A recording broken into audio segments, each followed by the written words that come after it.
ये वृंदावन के भिखारी लोग राधे राधे बोलते हैं, एक एक 10-10 रुपया मांगते हैं, तो क्या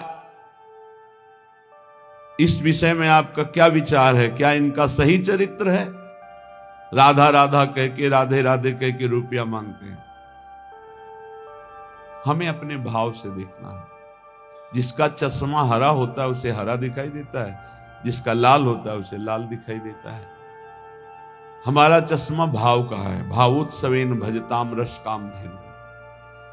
अखिल कोटि ब्रह्मांड नायक प्रभु श्री कृष्ण चंद्र जो कह रहे हैं, पूज्य भाई जी महाराज उस पद में लिखते हैं कि अगर मुझे कोई खरीदना चाहे तो निश्चित किया हुआ मूल्य है राधा नाम। राधा मुझे खरीद सकता है, ठीक है। उनके चरणों में लक्ष्मी जी सदैव चापती रहती है, हरि के चरणों को। और वो राधा कहकर 100 रुपया पूरे दिन में या 200 रुपया इकट्ठा किया और कहीं खोली लिए हुए, वृंदावन में छोटी कुटिया लिए हुए आटा दाल ला के खाता है, वृंदावन वास करता है। आप उसे भिखारी समझते हो? आप उसे नीच समझते हो? आप उसको, इस वृत्ति को नीच समझते हो?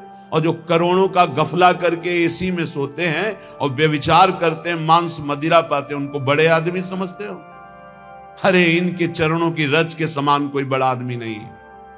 इनसे बड़ा कौन होगा जो रात दिन बिहारी जी के दरवाजे पे बैठे हुए हैं, 100 200 500 मिले उसी में खोली का किराया देते हैं, उसी से वो दाल रोटी ला के खाते हैं, मजीरा बजा कर राधा राधा कीर्तन करते हैं और वहीं लुढ़क के सो जाते हैं। दिन में रात्रि में उस कुटिया में पहुंचते हैं। आप क्या समझते हो? एक दिन एक संत भगवान को देखा, वो पद गाते रहते, पधार गए, 25 वर्ष पहले की बात होगी। रसखान जी के पद, बड़े बड़े रसिकों के पद गाते रहते थे, 100 200 500 उनको। इसके बाद राम जी आई में एक दिन भिक्षावृत्ति के लिए वहां, तो देखा वो बांट रहे थे एक एक वस्त्र, कुछ रुपए और भोजन सामग्री। उनको देखा कि अरे ये तो 10-10 रुपए वहां एकत्रित करते थे। नजदीक गए और कहा, बाबा ये आपकी तरफ से आपका कोई भगत? बोले ले, जो बिहारी जी दे देते हैं उससे हमारा काम चल जाता है, जो बच जाता है वो ऐसे संत से। क्या समझते हो आप? इन भिक्षुकों को क्या समझते हो, जिनके दर्शन करने के लिए पूरा जीवन हो जाता है, लोग एक बार भी नहीं आ पाते, रोज उनके दरवाजे में बैठ के उनकी जय बोलते हैं। आप इन भिक्षुकों को आप क्या समझते हो? वृंदावन के भिखारी किनके भिखारी हैं? बाके बिहारी के दरवाजे के, राधा वल्लभ लाल के दरवाजे के। आप विषयों के, भोगों के, पापाचरण के भिक्षुक हो।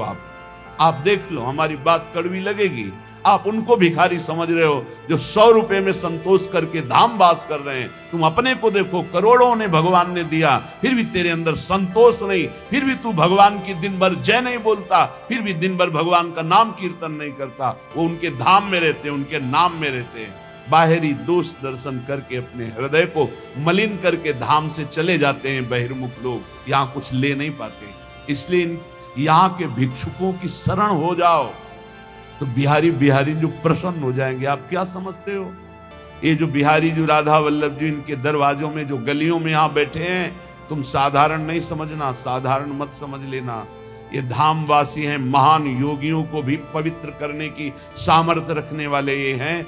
बाहरी तुम्हारे नेत्र हैं इसलिए तुम्हें दिखाई नहीं देता। श्रीपाद जैसे महापुरुष कह रहे, वर्मी वृंदारण्य सुवरा की मदन मोहन द्वारी। एक माई को देखते हैं, विदेशी माई है, 2500 कुत्तों को यहाँ के दूध, डबल रोटी, बिस्कुट, रोज उसके चरणों में प्रणाम करते हैं। जब दृष्टि पड़ती है, धन्य है माई, तेरा जन्म तो कहीं विदेश में हुआ, पर बिहारी जी की असीम कृपा है कि इन परम हंसों का तो सेवन करें। ये कौन है जानते हो? श्रीपाद जैसे महापुरुष कह रहे हैं, मुझे कुतिया कुत्ता बना दिया जाए, मदन मोहन के द्वारे पे पड़ा रहूंगा। उद्धव जैसे महापुरुष कह रहे हैं, यहाँ की गुलमलता औषधि बना। हरिराम व्यास जी जैसे महापुरुष कहते हैं, यहाँ का स्वान बना दिया जाए। ये धाम है, यहाँ दोष दृष्टि मत करना किसी पर। अरे ये तो बिल्कुल मत करना, ये लाडली लाल के लाडले हैं, इनकी बाहरी बात अलग है, आंतरिक बात को आप नहीं जानते। बिहारी जी में पौशाले में एक माई पानी पिलाती है, ये पहले की, अब तो ऐसी दिनचर्या श्री जी ने दे दी है कि कहीं भी नहीं जाना हो पाता। एक दिन फूल बंगला बना, वो 22 संतों को एक एक 2-2 रुपया और एक एक सेव ऐसे बांट रही थी। बहुत ही उत्साह में भरी थी, जैसे उसके बेटे का ब्याह हो रहा हो। पूछा, माई ये आज तू पौशाला से हटकर, पानी पिलाने से हटकर ये क्यों बांट रही है? क्या कोई उत्सव है? हाँ, आज हमारे बिहारी जी को फूल बंगला बना है। जो पानी बेचने से पैसे मिलते थे पिलाने से, उनमें से आज फूल बंगला। ओ फूली, आप क्या समझते हो? पानी पिला रही, एक एक रुपया एकत्रित कर रही, बाद में फूल बंगला बना रही। आप इनको ऐसे मत देखिए कि भिक्षुक हैं, अरे ये तो मांगने वाले हैं। नहीं नहीं नहीं, ये बिहारी जी के कृपा पात्र हैं। जहां बड़े बड़े आचार्य कोटि के महापुरुष मांग कर रहे, हे हरि हम कब हुई हैं ब्रजवासी, वो उनके दरवाजे पर पड़े रहते हैं। अहो भाग्य, अहो भाग्य जिनको ऐसा सौभाग्य मिला कि गलियों में बैठकर राधा राधा करके पूरा दिन व्यतीत करते। जो मिला उससे उदर पोषण और भरोसा केवल बिहारी बिहारिंजू का, और धाम वास कर रहे हैं। यहाँ के पशु पक्षी सब महामंगल मोद में, ये सब भगवत प्राप्त होंगे, ये सब भगवत प्राप्त। आप नहीं समझते धाम की महिमा को। जब महापुरुषों की कृपा से, चरण रज के प्रताप से महिमा प्रकाशित होती, तब ये लगता है अहो भाग्य इनके। उसी ठसक में आपको कहते हैं पास बन चुका है, सबको श्री जी के पास जाना है। उसी ठसक में बोलते हैं। हम कोई तुम्हें विनोद में या मजाक में ढांढस नहीं बंधवा रहे, हम सत्य वस्तु का वर्णन कर रहे हैं। श्रीपाद कह रहे, अपि शरमापि रमा प्रिय सख्यपि नान्यत्र नो रमापि श्यामो। वृंदावन की कुतिया कुत्ता बना दो प्रियाजू, पर बाहर लक्ष्मी की प्रिय सखी बनाकर मुझे मत भेजना। अर्थात महावैभव संपन्न कोई रानी महारानी, ऐसे मुझे वृंदावन की कुतिया बना दो, वृंदावन का कुत्ता स्वान बना दो। क्यों? क्योंकि कभी गलबहियां दिए हुए प्रिया प्रीतम निकलेंगे, हम पर दृष्टि पड़ जाएगी। ये हमारे दरवाजे का है, बस ये बात देख लेंगे तो हमें वो वस्तु मिलेगी जो बड़ी बड़ी साधना से नहीं मिलती। और देख लिया है, अगर देखा ना होता तो यहां रह ही नहीं पाते, यहां आ ही नहीं पाते, यहां जन्म ही नहीं हो पाता। उत्तीर्य विष्णु मायामपि, अरे वृंदावन में बैठे हो आप। ओहो, कभी कभी एकांत में जैसे से चिंता, वृंदावन धाम में आह्लाद ही आह्लाद से हृदय भर जाता। कितनी अपार कृपा।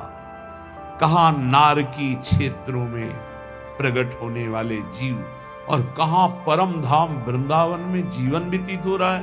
ओहो, कैसी अपार कृपा। नारकी इसलिए बोला जहां ना राम कृष्ण हरि की कोई शुद्ध ही नहीं, केवल रुपया, केवल भोग सामग्री, केवल लड़का बच्चा परिवार, हमें भगवत प्राप्ति करनी, भजन करना है, मानव जीवन का क्या लक्ष्य, कोई शुद्ध ही नहीं है। तो जिन हरि भगति हृदय नहीं आनी, जीवित सब समानते, मुर्दे के समान जीवन व्यतीत हो रहा है। नारकी गतियों की प्राप्ति होती है। उत्तीर्ण विष्णु मायामपि, धाम में जो वास करते हैं विष्णु माया से उत्तीर्ण हो जाते हैं। आनी है, ये आनी है, धाम की मर्यादा है, ये महिमा है।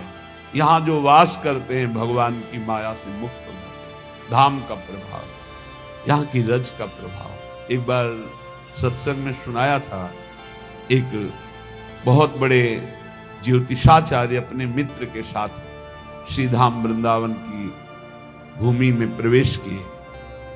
उनके मित्र कहते थे कोई चमत्कार दिखाओ अपनी ज्योतिष का, आप तो बड़े भारी ज्योतिषाचार्य हैं। अचानक एक आदमी के ऊपर दृष्टि पड़ी, वो थैला लिए यात्रा में आया था, धाम यात्रा। समय से गणित लगाया, कोई परिचय नहीं, बस समय से, और कहा इसकी कल मृत्यु होगी और इसके कर्मानुसार इसको अधोगति प्राप्त होगी, प्रेत योनि को जाएगा। कल 12 बजे इसकी मृत्यु होगी, इसको सांड मारेगा, बैल मारेगा और मर जाएगा। तो उनका कल तक इस आदमी का पीछा करना। जहां ये रोकेगा आसपास रुकूंगा, जहां चलेगा चलूंगा, देखूंगा तुम्हारी ज्योतिष सत्य है कि नहीं। तो उनका परम सत्य है, तुम देख लेना कल 12 बजे मारा। ठीक उनका अनुसरण किया। वो बाहर से आए हुए यात्री ठीक 12 बजे एक सांड जिसके बगल से वो निकले, वो एक मिट्टी के पिंड में वो खूब ऐसे खेल करके आया था, तो सींगों पे उसके रज लगी थी। काल स्वरूप एकदम हुआ, दौड़ा, ऐसे मारा, पूरा पेट में ऐसे सींग घुस गई, उठा लिया, पटक दिया, चल दिया।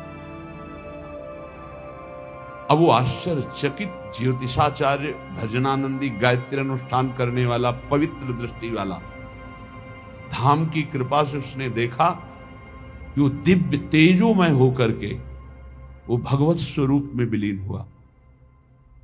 वो बड़ा आश्चर्यचकित, दोनों जो उनका मित्र था उसने कहा तो बड़ी खुशी की बात, आपने जो जो बात कही वो बात हो गई।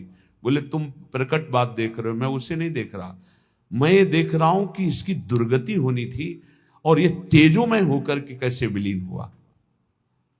अब इस बात के लिए वृंदावन के किसी रसमर्मज्ञ की जरूरत है। तो किसी रसिक से मिले, उन्होंने कहा कि मैं बहुत बड़ा ज्योतिषाचार्य हूं, आज तक मेरी ज्योतिष मिथ्या नहीं हुई, पर आज मिथ्या होते दिखाई, इसकी दुर्गति होनी थी, ये तेजोमय होकर कैसे विलीन हुआ। तो उन्होंने कहा जिस सांड ने मारा उसकी सींग पर रज थी, जब पेट में मारा तो उसके पेट में रज गई, और जे ही प्राण छूटे तो रज के प्रभाव से वो भगवान को प्राप्त हो गया, उसे भगवत प्राप्ति हो। ये वो धाम है, घोर पापाचारी को भी परम पद प्रदान कर दे। आप सब देख लीजिए कितना हृदय अशांत है, सबका सबका।